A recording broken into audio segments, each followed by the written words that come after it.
2 साल पहले मैंने अपना सारा यूट्यूब मनी इस चीज को खरीदने में लगा दिया और इसका प्राइस कितना है 40,000। एनीवेज ये चीज है क्या? वेल ये है मेटा क्वेस्ट 2 और ये एक वर्चुअल रियलिटी हेडसेट है। इसको पहनने के बाद आप वर्चुअल रियलिटी का एक्सपीरियंस कर सकते हैं, यानी कि आप एक ऐसी दुनिया में होने का एक्सपीरियंस कर सकते हैं जो कि वर्चुअल है, यानी कि रियल नहीं है। बेसिकली इसको पहनने के बाद ये एक इन्वायरमेंट सिमुलेट करता है और इसके अंदर जो स्क्रीन है उसमें डिस्प्ले करता है। उसके बाद जैसे ही आप मूव करते हैं या फिर अपना हेड रोटेट करते हैं तो ये सब मूवमेंट्स को ये ट्रैक करता है और उस वर्चुअल वर्ल्ड में भी उसके हिसाब से मूवमेंट करता है, जिससे कि आपको ऐसा लगता है कि आप उस वर्ल्ड में हैं और वहाँ पे मूव कर रहे हैं। एंड यहाँ पे हो सकता है या तो आप वर्चुअल रियलिटी के फैन हो या फिर आपने वर्चुअल रियलिटी ट्राई ही ना किया हो, या फिर अगर आपने ट्राई किया हो लेकिन जो मोबाइल वाले हेडसेट्स होते हैं उनको आपने ट्राई किया हो। और अगर आप ये तीसरे कैटेगरी में आते हैं तो 99% चांस है कि आपको लगता हो कि वर्चुअल रियलिटी बेकार है, बहुत ही ओवररेटेड है, कुछ मतलब नहीं है इसका। मुझे भी ऐसा लगता था जब तक मैंने इसको ट्राई नहीं किया था। एंड मेरा ऐसे सोचने का एक बड़ा रीजन था चीप वर्चुअल रियलिटी हेडसेट्स। तो इसकी शुरुआत हुई थी गूगल कार्डबोर्ड से, जो कि एक कार्डबोर्ड था जिसको फोल्ड करके एक हेडसेट बनाते थे और उसमें फिर अपने मोबाइल को घुसाते थे और उसको फिर पहन लेते थे और कमाल हो गया वर्चुअल।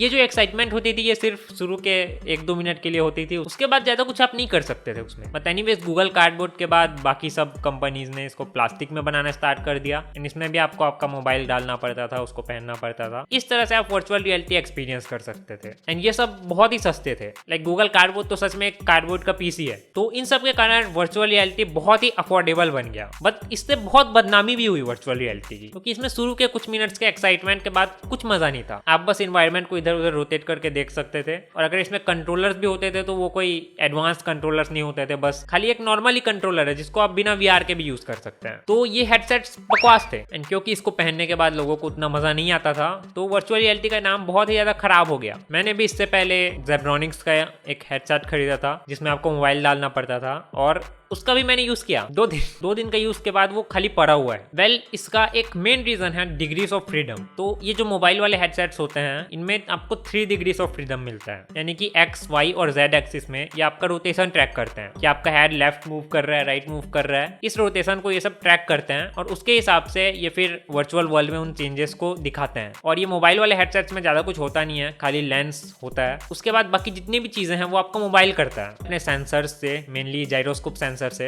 ये आपका रोटेशन ट्रैक करता है एंड उस हिसाब से ये वर्चुअल वर्ल्ड को अपडेट करता है और आपको शो करता है। बट इसमें आपके ना हैंड्स ट्रैक होते हैं, साथ ही अगर आप रियल वर्ल्ड में आगे बढ़ते हैं तो वर्चुअल वर्ल्ड में कुछ नहीं होता, वो खाली आपका रोटेशन ही ट्रैक करता है। एंड यही पे आता है 6 डिग्रीज ऑफ फ्रीडम। तो 6 डिग्रीज ऑफ फ्रीडम में रोटेशन के अलावा आपका पोजीशन भी ट्रैक होता है। मतलब अगर आप आगे बढ़ेंगे तो वर्चुअल वर्ल्ड में भी आप आगे बढ़ेंगे, पीछे जाएंगे तो वर्चुअल वर्ल्ड में भी पीछे जाएंगे। इसमें जो कंट्रोलर्स होते हैं उनकी भी पोजीशन ट्रैकिंग होती है, तो उसको जब आप हाथ में पकड़ते हैं तो आपका हाथ जिधर जा रहा है वर्चुअल वर्ल्ड में भी आपका हाथ इधर उधर जाएगा। तो आपके हैंड्स की भी ट्रैकिंग हो रही है और आपके पोजीशन की भी ट्रैकिंग हो रही है। इससे आपको जो वीआर का इमर्जन मिलता है उसको आप मोबाइल वीआर हेडसेट से बिल्कुल भी कंपेयर नहीं कर सकते। और ये सब कैसे करते हैं ये हेडसेट्स? तो ये जितने भी महंगे वीआर हेडसेट्स हैं जिनमें खुद का स्क्रीन मिलता है उसमें आपको बहुत सारे सेंसर्स मिलते हैं, यानी कि वीआर हेडसेट में ही सेंसर्स मिलते हैं आपको, जो कि आपके कंट्रोलर्स को ट्रैक करते हैं, आपके पोजीशन को ट्रैक करते हैं और रोटेशन को भी ट्रैक करते हैं। और ये सब आपको मोबाइल में नहीं मिलने वाला, क्योंकि मोबाइल एक वर्चुअल रियलिटी डिवाइस नहीं है। मोबाइल तो बस नॉर्मल यूज के लिए बना है और उसमें जो भी बेसिक सेंसर्स मिल रहे हैं उसी के हिसाब से आप मोबाइल वीआर हेडसेट्स में वर्चुअल रियलिटी यूज कर सकते हैं, जो कि उतना खास नहीं है। बट इसमें जैसे कि मैंने कहा बहुत ही मजा आता है। साथ ही कई हेडसेट्स में बिना कंट्रोलर्स के भी आपकी हैंड की ट्रैकिंग होती है, जैसे कि एप्पल विजन प्रो में होता है और इसमें भी है मेटा क्वेस्ट 2 में। तो अपने हैंड से भी बिना कंट्रोलर्स के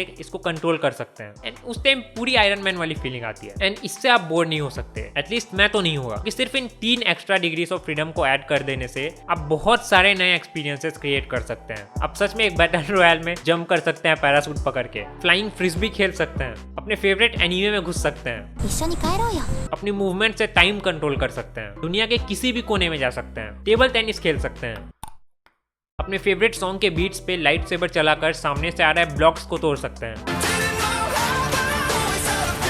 बॉक्सिंग कर सकते हैं। हालांकि कुछ ज्यादा ही पसीना आता है बॉक्सिंग करने में, बट फिर भी आप घूम घूम कर आप असल के एक रिंग में टाइप का फाइटिंग कर सकते हैं। हाँ, आपके लेग्स की ट्रैकिंग नहीं होती क्योंकि आपके लेग्स में कोई सेंसर नहीं लगे हैं, तो आप किक विक नहीं मार सकते। बट बॉक्सिंग में किक कौन मारता है? एंड ये तो सिर्फ गिने चुने एक्सपीरियंसेस हैं। आपको इसके अलावा भी इसमें बहुत सारे एक्सपीरियंसेस मिल जाएंगे। भले ही ये सभी इंटरेस्टिंग एक्टिविटीज आप इसमें कर सकते हैं, बट वीआर की जो सबसे बड़ी प्रॉब्लम है, जो मुझे लगती है कम से कम, वो है कंफर्टेबिलिटी। और उसकी प्रॉब्लम इसमें भी है। मैं लगभग 40 मिनट्स तक ही इसका लगातार यूज कर सकता हूँ, क्योंकि आखिर में ये एक बोझ है जो आपके सर से अटैच्ड है, और आई स्ट्रेन नाम की भी एक चीज होती है, एंड इसलिए इसका लॉन्ग टाइम तक यूज करना बहुत ही हार्ड है। दूसरी बात, इंडिया में ये ऑफिशियली अवेलेबल ही नहीं है और इसका प्राइस भी बहुत हाई है अभी, क्योंकि इसका अगला वर्जन MetaQuest 3 लॉन्च हो गया है, तो इसका प्राइस 5-6 हजार कम हो गया है, बट फिर भी काफी हाई है इसके यूएस प्राइस से, क्योंकि इसके प्राइस में इंपोर्ट ड्यूटीज भी इंक्लूडेड है। और मैंने इसको Amazon.in से नहीं खरीदा था, Amazon.com से इंपोर्ट किया था, क्योंकि मोस्ट प्रोबेबली यहाँ जो सेलर्स इसको सेल कर रहे हैं वो अपना भी कमीशन जोड़ रहे हैं इसमें, और Amazon वाले में आपको जो ओरिजिनल प्राइस है उसके ऊपर जो इंपोर्ट ड्यूटीज पड़ रही है वही देनी है, उसके बाद आपको और कुछ एक्स्ट्रा नहीं देना है। तो क्या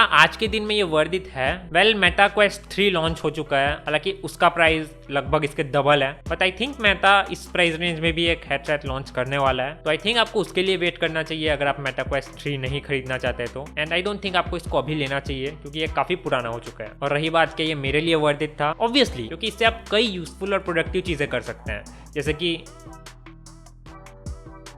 गेम खेलना।